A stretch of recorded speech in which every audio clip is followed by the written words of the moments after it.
I return to the three entities charged with duty of care for the people of this republic, with respect especially to the price of unga that we address today, and its curious relationship with every election.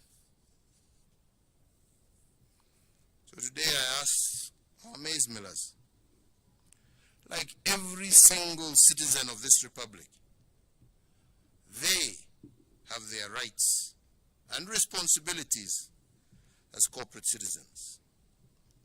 And they must enjoy their market rights to make profits. But I do hope and pray that they should also exercise a corresponding social responsibility to the people of this republic who make it possible for them to do their businesses and make profits. Even whereas in this particular case, we must say that the price is also affected by drought and the other external factors that I have mentioned, we must also agree that the motivation for profit must be tempered by a reasoned level of social ethics if our businesses are to survive.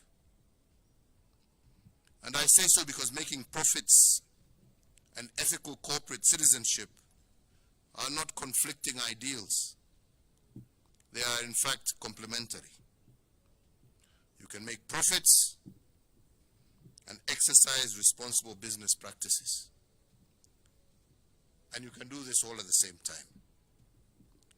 More so, because if unethical practices result in instability during and after elections, the biggest loser is not the ordinary citizen.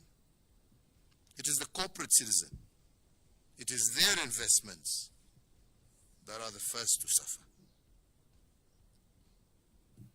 And because a government, or let me say, because a responsible government cannot legislate a culture of corporate responsibility,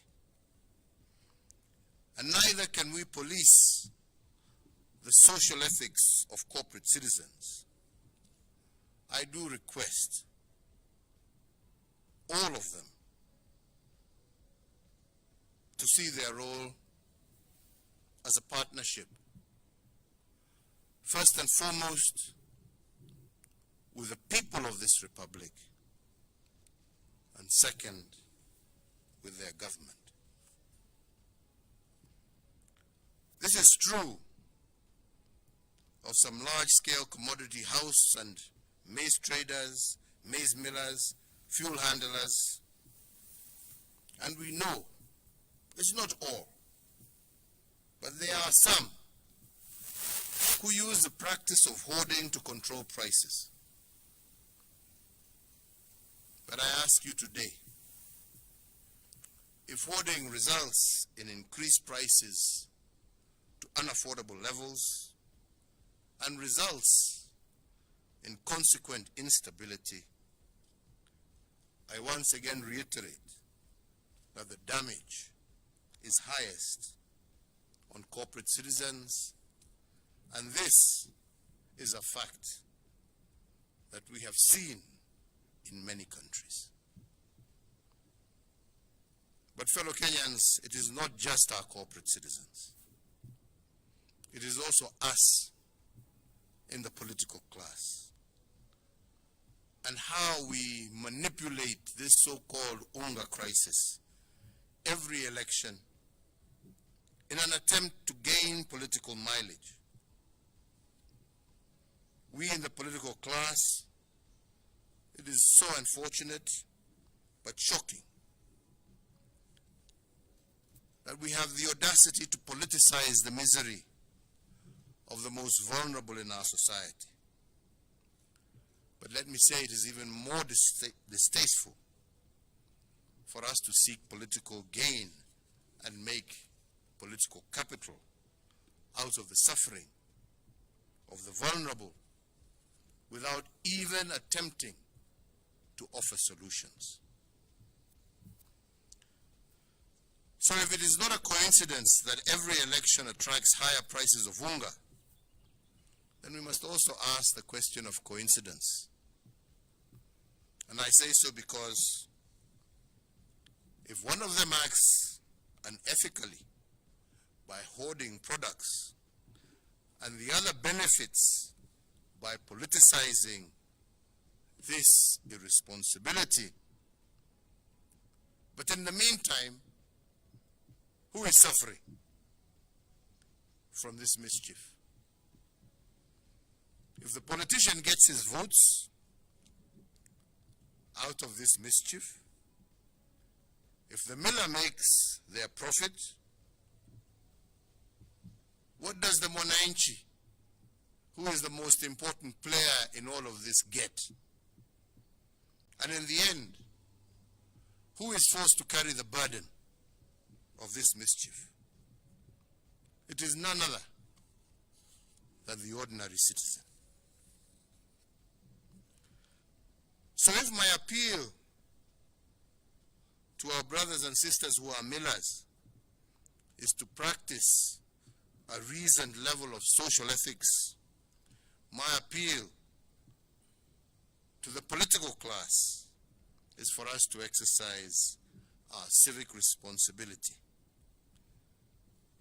To politicize the pain of the vulnerable without offering solutions is to mock the lifestyle of the same people that you seek to vote for you. The partnership between the corporate citizen and the political class has to be to the ultimate benefit of the people of our republic. And if it breeds misery, like the high price of maize every election, then it is the voter who has a duty to put an end to it. I come now finally to the government. The world over, government is meant to be a community of solution givers, not solution avoiders or problem moaners. And it is our mandate as the fourth administration of this republic to offer solutions to the needs of those who elected us and to cushion them whenever unexpected problems degenerate into a crisis.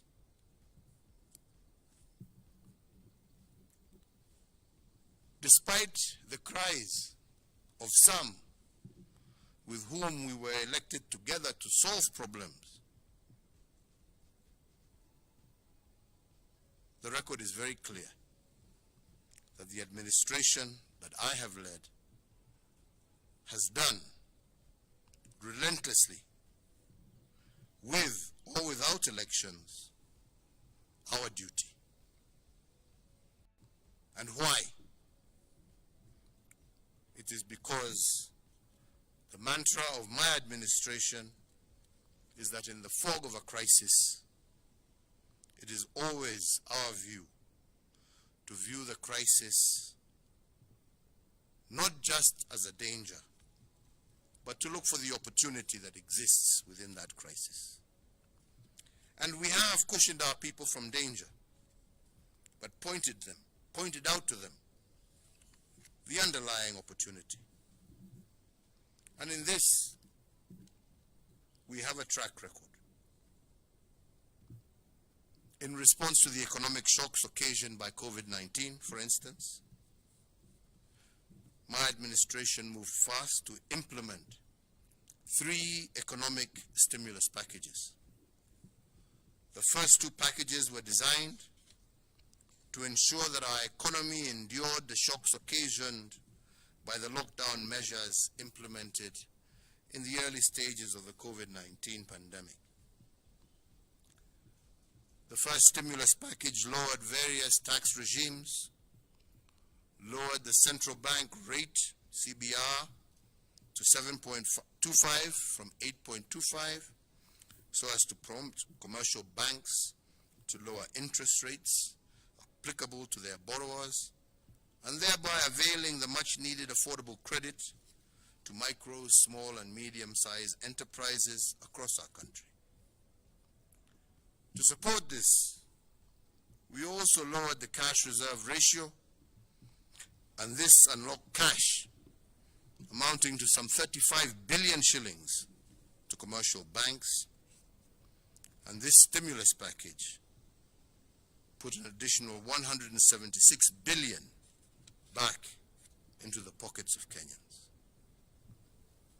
Additionally, because we tend to forget these things, we temporarily suspended the listing with credit reference bureaus of any person, micro, small and medium enterprise and corporate entity whose loan account had fallen overdue or was in arrears. The second stimulus package, whose tenant was the 8-point program, revitalized the productive sector by 56.6 billion Kenya shillings. One of the most celebrated initiatives of this package was the Kazi Mtaani, which was meant to cushion our young people from COVID-related unemployment. The program has so far gainfully engaged up to 1 million youths deployed in infrastructure improvements, in public hygiene, and it has created opportunities for young people to start new businesses. Having secured significant progress in the containment of COVID-19,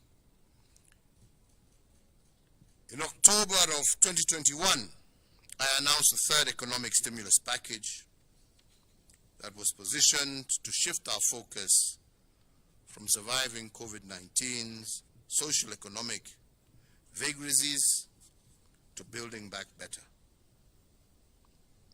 The Kenya shilling 25 billion stimulus package was designed to accelerate the pace of our economic growth and to sustain the gains already made. The third economic stimulus package pushed the aggregate of our total stimulus to Kenya shillings 257 billion shillings.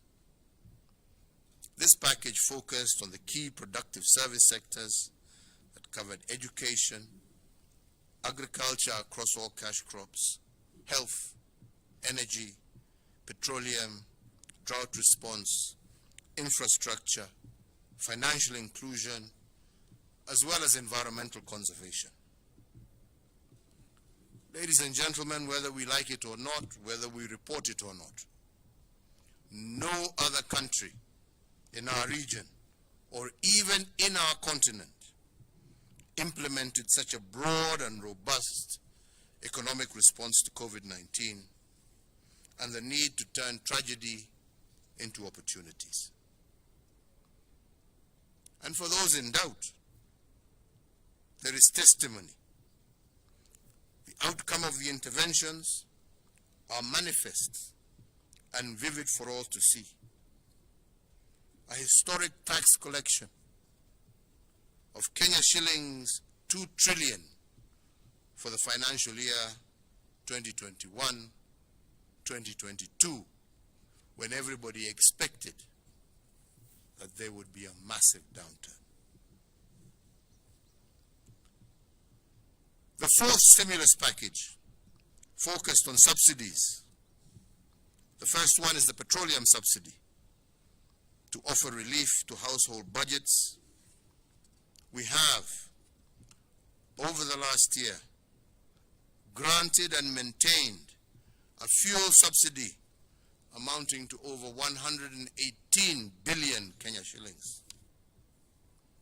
Without this state intervention, the pump prices today would be 193.64 shillings for diesel, Kenya shillings 209.95 for petrol and Kenya shillings 181.13 for kerosene. And this is in Nairobi.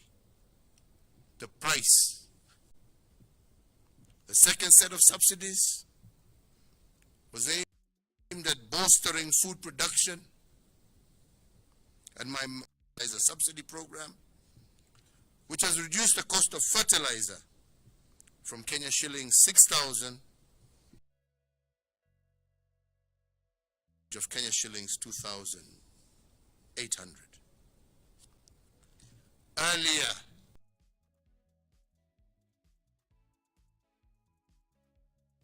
this month, the government